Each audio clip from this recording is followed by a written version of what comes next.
This is the story of how Ely Eagle learned to fly. I'm Debra Cotterman, and I wrote the story. The pictures were drawn by Sean McCann. Ely Eagle Learns to Fly. Ely Eagle was getting ready to travel with her family through the big woods to visit her grandparents' nest. But Ely had a big problem. Ely had never flown before. Ely thought of her friend Scandia Squirrel.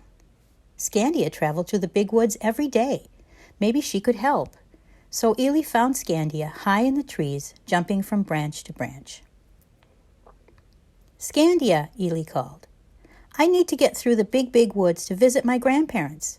Do you know how I can get there without flying?" "Yes," said Scandia.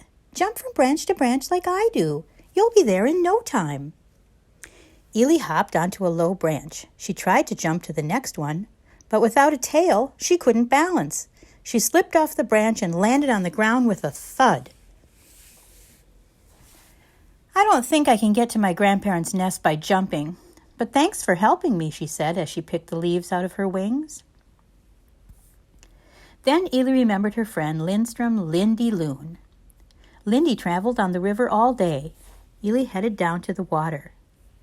"Lindy," she called, "I need to get through the big woods to visit my grandparents. Do you know how I can get there without flying?" "Yes," said Lindy, "swim like I do. Just sit on the water and use your feet to paddle." Ely stepped into the river. She tried to paddle, but without web feet, she couldn't move, and her wings splashed water all over. "I don't think I can get to my grandparents' nest by swimming, but thanks for helping me," she said as she shook the water off her wings. Then Ely remembered her friend Wilmer Wolf. Wilmer could run faster than anyone in the forest.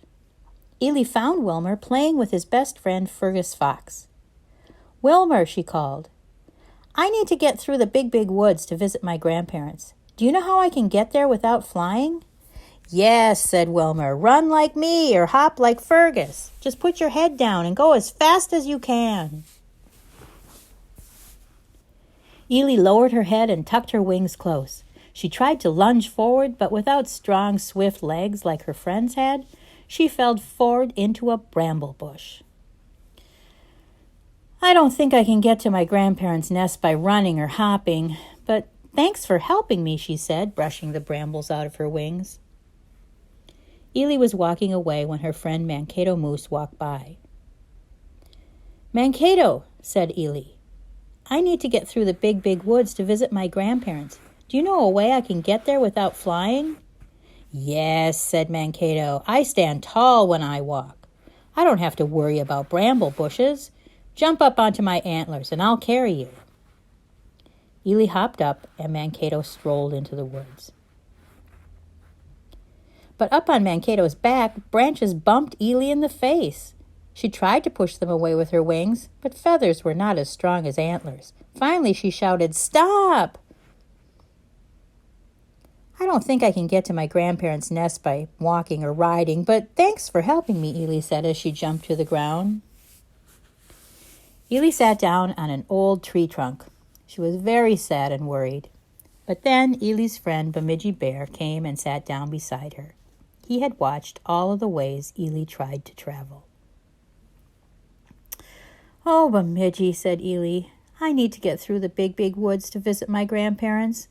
All my friends have tried to show me the special ways they travel, but my wings always got in the way." "Well," said Bemidji, "maybe those wings are your special way to travel." Ely thought about that for a minute. "You're right," she said. "If I flew to my grandmother's, I wouldn't fall off a branch or get wet or get brambles and branches in my feathers. Maybe flying is the best way for me to travel after all." There was just one problem. "My brothers and sisters go so high," said Ely, "I've never even flown." "I know who can help with that," said Bemidji. Bemidji went back into the woods and returned with all of Ely's friends.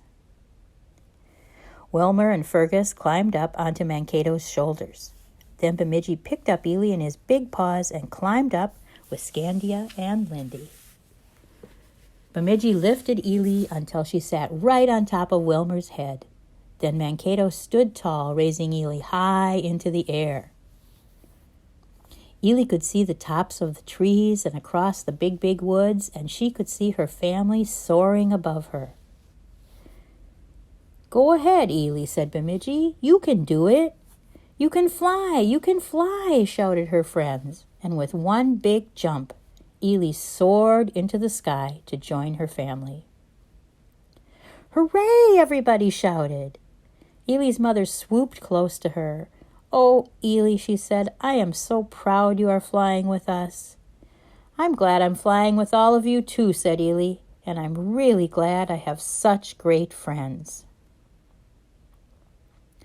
I hope you enjoyed hearing about how Ely's friends helped her overcome her fears and learn to fly. If you're traveling through the Minneapolis-St. Paul Airport, you can visit a life-size sculpture of Ely and her friends in the store called Minnesota State of Nice in the main concourse. I hope you have a wonderful day, and remember, everyone has their own special way to fly.